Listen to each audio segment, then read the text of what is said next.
So thank you everyone for coming and joining us for the symposium today. I can't think of a better person to give the closing remarks than Dr. Jenq, who will be giving us the closing remarks for the symposium today. All right, thank you very much for allowing me to make the closing remarks today. This was unbelievable test of using a different part of my brain. I was an undergrad at Yale and I studied molecular biophysics, biochemistry 31 years ago.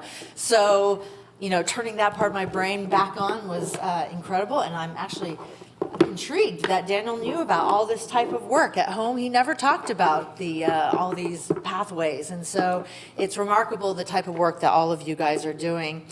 Somewhere out there, Daniel's very proud of today's events with M-BoCA, from the posters that were out in the hallway to the amazing speakers and all the informal conversations that occur in symposiums like this that allow people to talk about new ideas and then to advance science. Daniel started his research career at University of Alabama in Birmingham as a cardiology fellow in heart failure, heart transplant. And he joined faculty at Yale. For many years, he was quite successful there in the world of transplant immunology and aging in immunology. But he was always in search of something else. And so when Dr. Pinsky was able to recruit him here, he was so enthusiastic and so enthralled about being able to start M-BoCA. And was it the science? Absolutely. He was very much about learning about how to advance this field of aging and immunology and cardiovascular disease. But he also had this knack for bringing people together. He was very much a person who didn't think about what he was just doing by himself, but what he could connect with others. And that is what I see here today. It's this incredible connection between all of you guys, and I hope that this will continue on in the future.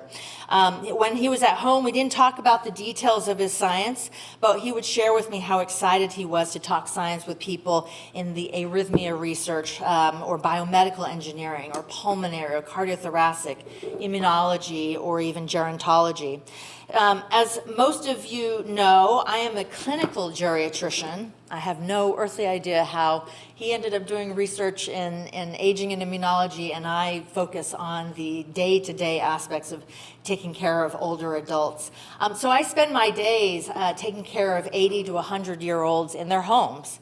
And some are incredibly spry adults who are just doing terrific, and then there are others who suffer from terrible coronary artery disease, congestive heart failure, diabetes, vascular dementia, and so it always intrigues me as to why are there some people who can do so well as older adults, and then there are others who really don't do so well. And it will come from this type of research and these type of symposiums where you will be able to discover why this happens, and hopefully you can keep the research going that will lead to all of us having happy lives in our old age.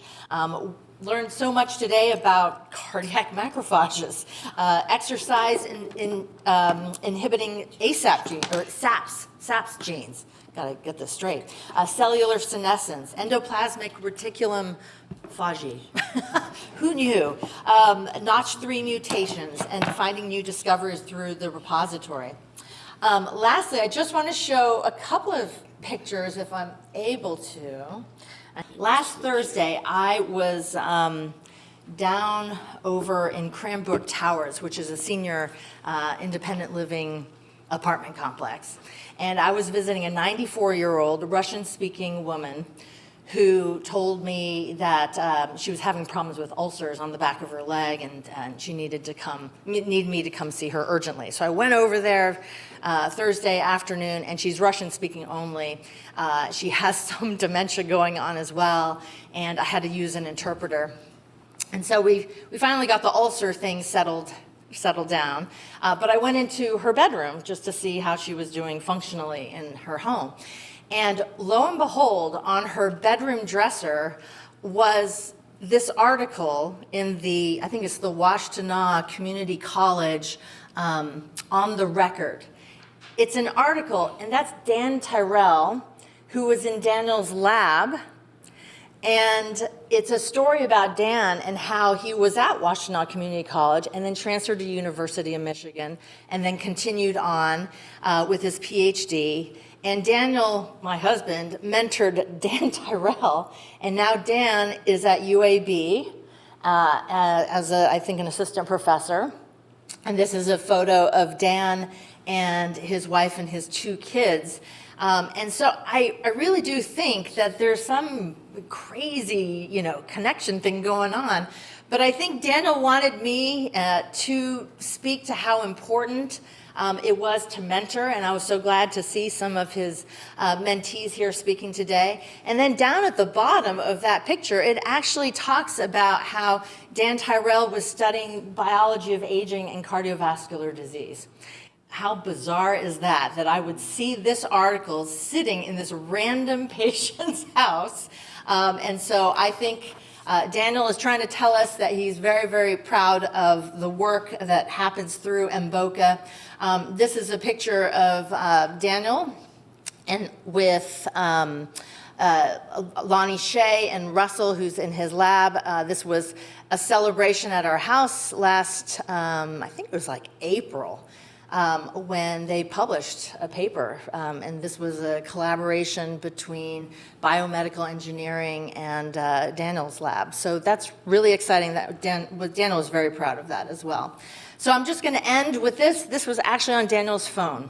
It's amazing what you can see, what's on people's phone. But he took this picture of the TV in our bedroom, and underneath the TV, you can see all of his articles. He would always have a stack of articles that he'd read each night.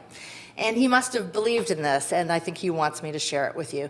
That success is not final, failure is not fatal, it is the courage to continue that counts. And so I hope all the young researchers out there, even old researchers out there, take this to heart. And thank you very much for today. And I just want to make sure I thank everyone who put this together, the Samuel and Jean Frankel Cardiovascular Center directors and leadership team, the donors, Bruce, you didn't have a heart attack, you did great. Jenny, Edie, Kayla, and Ren, the Michigan Medicine media, the food provided by Afternoon Delight, Deanna Norris, Dan Ellman, and Ashley King. Thank you guys very much, and look forward to seeing you guys next year.